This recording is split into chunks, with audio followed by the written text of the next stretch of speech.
Khan Younis semble être devenu l'épicentre de l'agression sioniste contre Gaza. La nuit de mardi à mercredi a été très sanglante. Les forces sionistes ont intensifié leurs frappes sur plusieurs villages et localités de la principale ville du sud, faisant selon le Hamas des dizaines de morts et de blessés.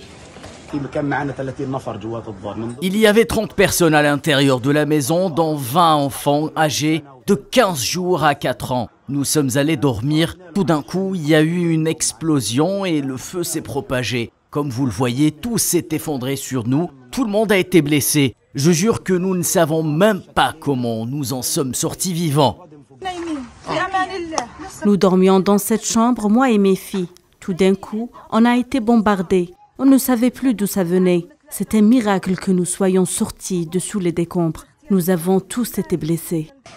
Agar, les rescapés de Khan Younis n'arrivent toujours pas à comprendre ce qu'ils viennent de vivre et se demandent comment ont-ils pu s'en sortir vivants vu l'intensité des bombardements. Les forces sionistes ont d'ailleurs annoncé avoir atteint le cœur de la ville de Khan Younis, y menant des bombardements et des combats parmi les plus intenses depuis le 7 octobre.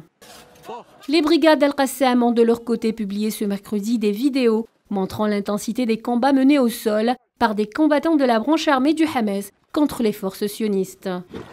Dans les hôpitaux de Gaza, les mêmes scènes de chaos. La confusion la plus totale y règne en maître entre les blessés et les martyrs qui arrivent en continu et les familles qui recherchent leurs proches dont ils n'ont pas de nouvelles, ne sachant s'ils sont morts ou vivants.